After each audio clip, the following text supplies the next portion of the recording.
Welcome to Spyder Auto's step bar installation guide for the Ford Escape and Mazda Tribute. Before we get started, you'll need the following: a drill with a 3/8 bit, a 10, a 16, and a 17mm socket, masking tape, a stubby screwdriver, a pen, a panel popper tool, a 17mm closed-end wrench, and a ratchet. As we zoom out, you can see that we've laid out the contents of our step bar kit with our brackets positioned approximately where they're going to go. Here we've laid out the brackets alongside our Escape. This should help you figure out where everything is positioned. We're going to start right behind the front wheel.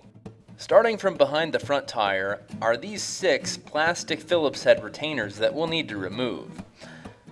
Ours were unwilling to be removed with a Phillips head, so you may be forced to use a panel popper to remove them like we were. Follow along as we remove them with a panel popper.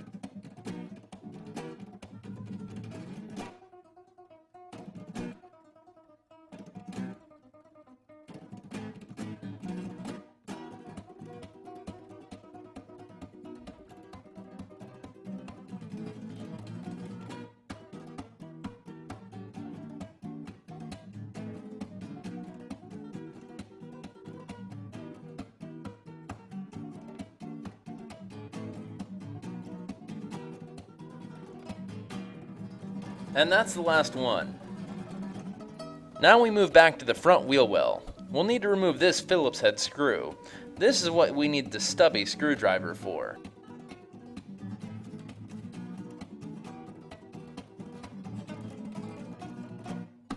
After removing the screw, we should have enough slack to slightly peel back the rocker trim panel. Looking up from behind the front wheel well, peel back the rocker trim panel and feel for the round plug. Unfortunately, we weren't able to get our camera in there, but it's right about here. Once you've found the plug, remove it with a panel popper tool.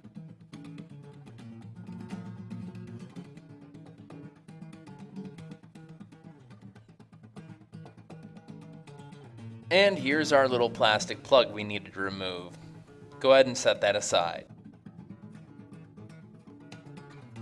We need to locate that hole the plug was covering once again.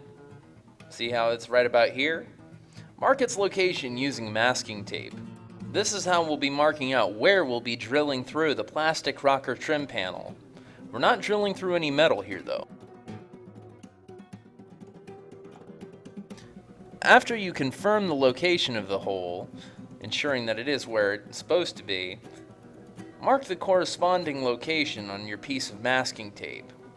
This will be our guide for where we'll be drilling.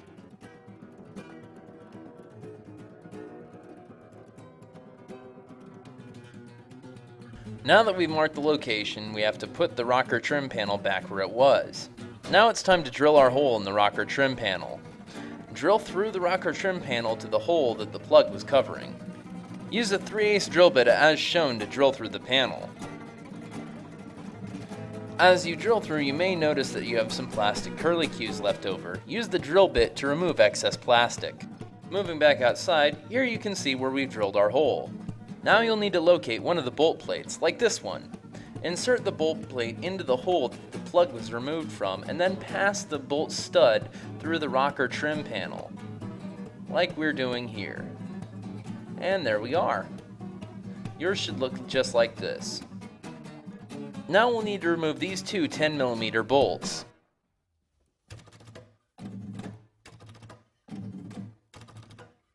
Hang on to the bolts after you've removed them, as we'll need them again. Now we'll grab our front bracket and mount it to the car using those same 2 bolts and installing them back into the holes we removed them from. As you install the bolts, remember not to tighten them down fully, as we need to leave some room for adjustment in the brackets for later.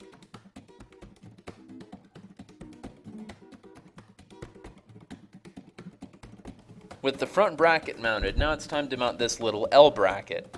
Notice how the hole is offset. Install the L bracket with the thinnest edge facing inwards, like so. Here we can see our front bracket. Now watch as we install the L bracket. Put it onto the plate stud, add a large washer, and then a 16mm nut. As you thread the nut, remember, this too should be left finger tight for now. Now we'll install a 17mm bolt and washer through the L bracket and front bracket. Then we'll install another large washer, a lock ring, and then another 17mm nut onto the reverse side to secure the bracket to the L bracket. There we are. Now we'll move to the rear. Looking up from the rear just ahead of the rear wheel, you can see these holes. Install the DOGBONE nut plate into these holes as shown. You're going to push it past the first hole that we've inserted it through so that the nut plate's bolt holes align with the two rearward-most holes in the chassis.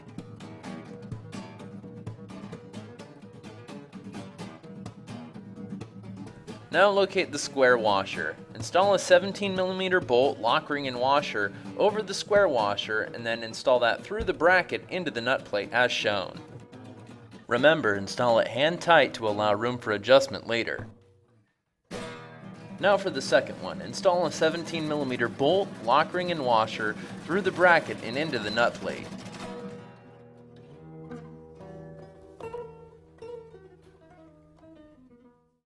After threading that, that's it for the underside for now. Now it's time to mount the step bar. Verify that you have the correct bar by checking that the bar bolt holes and the brackets line up. Seat the bar in the bracket cradles.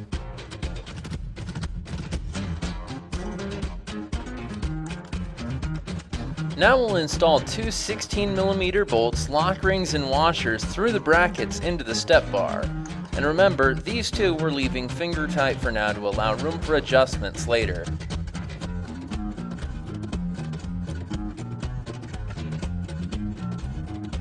Okay, that's good for this side. Now for the front. Over here, we're also going to be installing two 16mm bolts, lock rings, and washers through the bracket and into the step bar here as well. And again, leave these finger tight.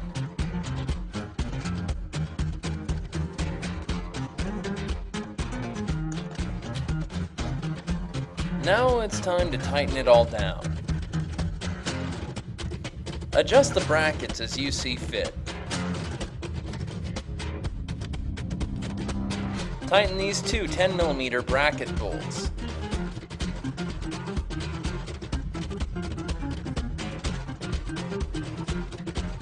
Tighten the single 17mm bracket bolt.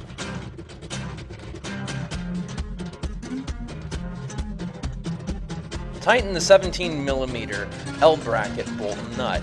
Use a closed-end wrench to hold it still.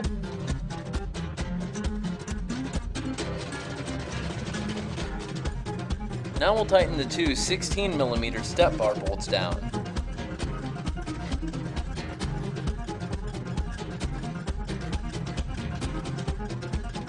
Now let's move rearward. Again, we're going to be tightening down these three 16mm bolts.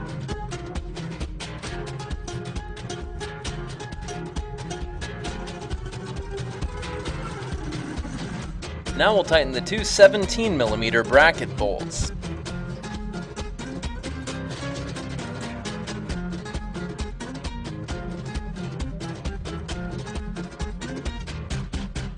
Now we'll reinstall the 6 plastic Phillips head retainers.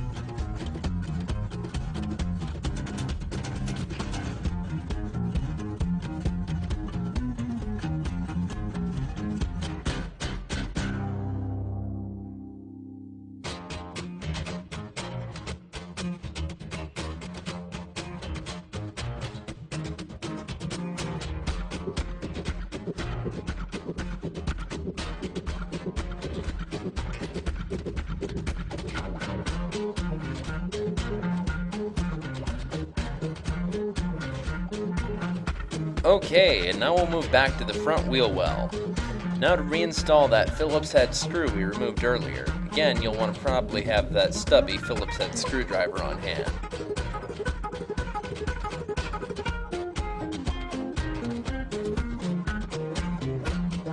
And that's it!